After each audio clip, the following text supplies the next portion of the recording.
Alright, so UFC Vegas 100 is this Saturday, and I'm not gonna lie, this is the craziest card of all time. Okay, people are talking about UFC 300, bro. That doesn't even come close to this UFC Vegas 100 card. Okay, this is an absolutely nuts card. Okay, they went all out on the main event. Okay, Carlos Prates versus Neil Magny, maybe the most hyped fight of all time. Now I think about it. Okay, people talk about Ilia Topuria versus Max Holloway. Like, bro, come on, there was like three people maybe hyped for that fight. Okay, there's not even one person I've talked to who isn't excited for Neil Magny versus Carlos Prates. Okay, anyway, let me get into it. I want to give my predictions for the card, but before I do, let me know who you have in the main event, whether it's Neil Magny or Carlos Prates. And while you're down there, I'd appreciate if you could like, subscribe. We're close to 340 subs, I believe. And, hopefully we can hit 500 subs by the end of the year. That would be crazy. But anyway, let me get into it. Alright, and with the first fight of the card, okay, this is like basically a hardcore fan's dream. Okay, like, this is must see. Okay, if you're thinking about like skipping off the prelims of this card, I mean, I don't know what you're doing. Okay, maybe you just have not seen this fight. Okay, you have Melissa Mullins versus Claudia Segula. So this fight is definitely happening. They're going in there and they're definitely gonna fight. So I'm very excited for this one. I'm just gonna go with Melissa Mullins because she's the favorite, and yeah, she's from England. So yeah, shout out Melissa Mullins. Honestly, bro, maybe the women's bantamweight goat for all I know. Who knows? But then you have Trishon Gore versus Antonio Tricoli, and Antonio Tricoli. I mean, he doesn't even have to win this fight because he's already winning in life. I mean, he's bagged Mackenzie Dern. He's bagged Mackenzie Dern, so that's great for him, I guess. So, but he's an underdog in this fight. I mean, the guy is massive for middleweight. This guy's like 6'5", and he's weighing in at 185. How does he make weight, man? How does he make weight? But it's crazy. I can't believe this guy is at middleweight at 6'5". And Trishon Gore, he's 6 foot, which is actually pretty good for a middleweight.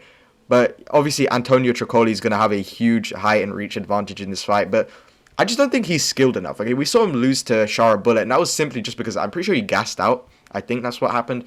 Because I think he was winning. I think he was just, doing a Bilal Muhammad and just holding him against the fence. But look, I just don't think he's skilled enough. I just think Trishon Gore is just going to outskill him. I'm going to pick Trishon Gore by decision. I mean, he's coming off Antonio Tricoli is coming off a loss to Shara Bullet. And, that's not a bad loss to have. But still, he didn't really look too good in that fight. And Shara basically just pieced him up at the end. His striking doesn't really look too, good or anything. I mean, his grappling, I don't even think he showed it off. He just kind of held Shara against the fence.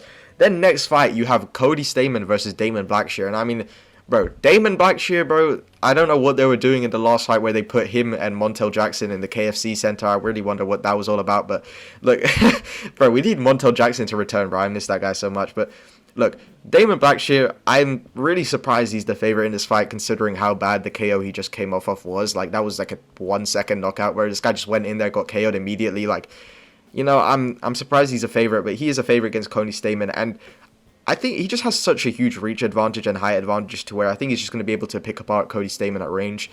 Maybe. I mean, I don't really know why, but like, bro, he's 5'10", Cody Stamann's 5'6". Like, bro, this guy has an almost 8-inch reach and an 8-inch reach advantage. Like, that's pretty big. So I'm probably going to go with Damon Blackshear to win this by decision.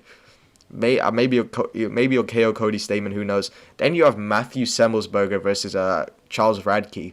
Now, Charles Radke actually just got absolutely destroyed by Carlos Prates earlier, so, early in the year. I can't believe that was still this year. Carlos Prates fights so much, it's crazy, bro. Because I was watching his highlights. He has like 4 knockouts this year. Like, I can't believe he only got signed to the Contender Series this year. That was actually crazy, but still. Okay, like, this fight is, like, I mean, it's a crafty matchup right here. Like, I don't even really know what to say. This is, Matthew Semmelsberger with a WMMA record of 11-7, and Charles Radke just got embarrassed by Carlos Prates, and now has to see him as the main event. Like, I don't really know who to pick, so I'm just gonna go with Charles Radke because he's the favorite. Then Zaleski Dos Santos versus Zachary Scroggin. That's an interesting name. I'm guessing he's Australian, maybe. No, he's from the US. Okay, this guy, I have some great info on this guy. Okay, he has a 0-0 record. He's 0 height, he's 0 feet tall. He has a reach advantage of 0. He's a leg reach of 0. Great. Look, UFC billion-dollar company and cannot update their app. Okay, this is great. So I'm probably gonna go with Zaleski Dos Santos. I'm not gonna lie, because Zaleski Dos Santos, he's looked pretty good in his last couple fights. I really don't know why he's the underdog in this fight. Unless Zachary Scroggin, I'm just missing out, and he's actually just secretly one of the greatest fighters of all time. Okay, this guy's like a Ebenezer Scrooge type name, so who knows. But look, I'm just going to go with Zaleski dos Santos by decision just because I think he will be better. I think he's going to have the, more experience considering this guy, Zachary Scroggin, is 0-0 according to UFC. So, who knows what's going to happen there. Then you have Gaston Bolanos versus Cortavius that is an insane name. Romanius, I think. And, Gaston Bolanos, this guy literally looks like mini Ilia Topuria with none of the skill, okay? This guy, I'm pretty sure he doesn't even know how to fight. I have reason to believe he just came into the MMA like for fun, maybe. I don't really know. Maybe he, played the WWE games before and, he thought he had the experience. Like, I don't really know if this guy knows how to fight. But, look, he is the underdog in this fight. And I believe Cortavius is coming off the Contender Series because his photo is kind of, like, grayed out. So, even though he's 5'4", and, that's a very tragic height, I'm going to go with him to win and beat this mini Ilia Topuria clone, okay? Yeah, I'm going to pick him to win probably by decision. I don't know if he's going to finish him. I don't know if he's any good, to be honest. I haven't seen his fight. But then you have Karolina Kowalkiewicz, I think I said that right, versus Denise Gomez. Now, Denise Gomez kind of looks like Charles Oliveira, so I'm going to go with her to win by first round submission. And then you have okay, this fight I'm really excited for. Okay, all jokes aside, Mansour Abdul Malik. This is a great fight. Okay, Mansour, I've been waiting for this guy to make his debut for ages. Okay, because I remember him on the Contender Series. I believe he's the guy with the crazy elbows. Sean Strickland's, I think, training partners. I think he trains with Sean Strickland. I think this is him, okay? I might be wrong, but look, this guy's a huge favorite. This other guy is, kind of looks like a mini, what's his name? The very tall guy. The guy was like 6'7", got knocked out by Tuivasa. I can't remember his name, but look, this guy, I'm going to go with Mansour Abdul Malik. Like, I'm actually very hyped for this guy. I'm very excited. I've been waiting for him to make his debut. I'm going to go in by second round TKO, okay? I see him really, really just destroying this guy, like just picking him apart. Okay, he deserves to be a huge favorite. I think he's going to, take him down. I think he's going to piece him up in the feet on the first round, kind of just take it slow. And then second round, maybe he'll start implementing the takedowns and then really just, beat him up on the ground. Then you have Luana Pinheiro versus Gillian Robertson.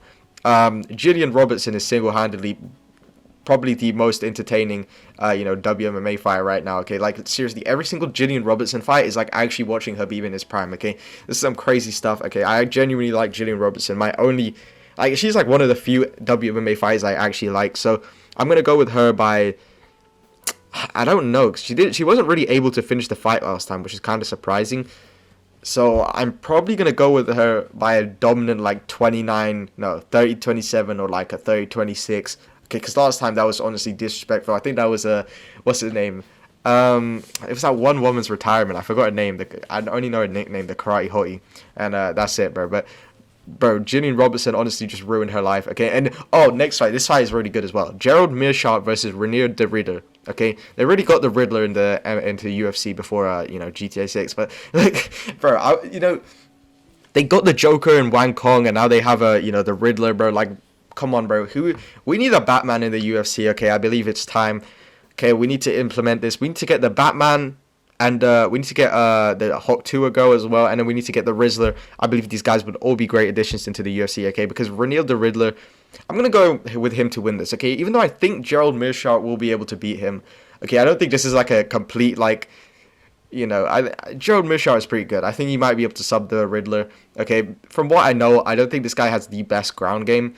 So I think there's a good chance that Meerschaert will be able to sub this guy. But look, I'm just going to go with the Riddler. Okay, this guy's a, double champion 1. That doesn't mean nothing. Okay, that's actually a pretty good, thing to have. Who knows if he'll go far. I've actually never seen this guy fight. But, ONE FC guys tend to be fairly good. Okay, fairly skilled, if anything. Not really, maybe not the best fighters, but they are very skilled. Okay, then you have Ricky Turcios versus Bernardo Sapai. Now, Ricky Turcios absolutely embarrassed him last time. Okay, himself last time. Okay, I don't really know what his performance was. He just came out like a crackhead, got subbed immediately, so I don't really know what that was about. But look, Bernardo Sapai, for, as crazy as his loss was to Vinicius Oliveira, like, that was knockout of the year in my opinion. You can argue Max Holloway, Justin Gaethje in my opinion. I think a lot of people will say that, but bro, watching Vinicius Oliveira KO Bernardo Sapai live was just insane because, look, Bernardo Sapai absolutely dominated Vinicius Oliveira for like 2 rounds, okay? It was just the last round he kind of gassed out. I believe that fight was on short notice too, but this guy's grappling is very good. I think he'll be able to out-grapple Ricky Turcios almost with ease, and I think he'll be able to maybe submit him, but I think more likely a decision. Okay, I'm going to pick Surpass by maybe a second round submission. If not, I think he'll get 30-27 easy. Because, Ricky Turcios did not have the best ground game against Raul Rosas, and I think Surpass is a lot more dominant on the ground. Then you have main event, Neil Magny versus Carlos Prates. Now, I have an actual in-depth breakdown for this. I'm not just going to be yapping, okay? Neil Magny, he's, pretty good. I don't think he's as bad as people say, okay? He KO'd Mike Malott, which, means something absolutely insane, okay? Mike Malott, absolutely insane prospect. But Carlos Prates, I think he's going to destroy Neil Magny. I don't think Neil Magny actually has a chance in this fight, if I'm being quite honest, which, might sound crazy, but, Prates has all the skills to beat Magny. It's, crazy. It's like he's been training for this fight his whole life. Okay, his boxing is beautiful. Okay, he has insane amounts of power. On top of that, Neil Magny's coming off a KO. I low-key think Prates...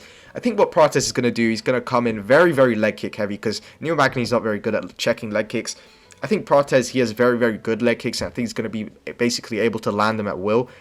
And I think he's going to hurt Magny to the legs very badly, similar to what Ian Gary did. But Ian Gary doesn't really have the power to finish that off, okay? Despite having him, limping over, he can barely walk. I think, Carlos Prates would be able to finish it from there. But what does Neil Magny have? And Neil Magny has the clinch. Obviously, he can clinch, Carlos Prates against the fence. But Carlos Prates is very good at in the clinch, which makes it very bad for Neil. Because if Neil tries to clinch up with Prates is very good at just escaping from the fence. He's just very good at just throwing you off, kind of, switching the legs. Very good takedown defense, okay? At least, if it does get taken down, he also is very good at getting back up.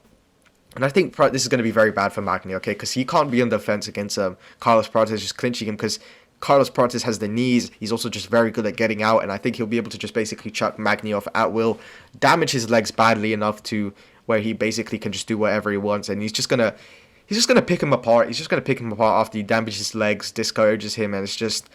I just don't see Neil Magny winning this, okay, even though, it could happen. It could happen, but I just don't see it happening, because Carlos Prates is just next level.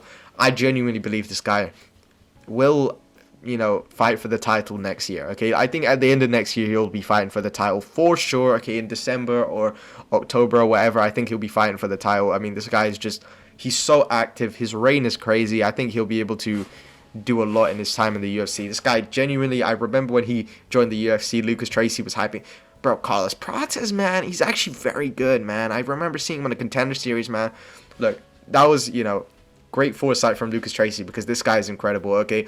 Genuinely, in my opinion, the best out of fighting nerds right now. This guy really reminds me of Anderson Silva.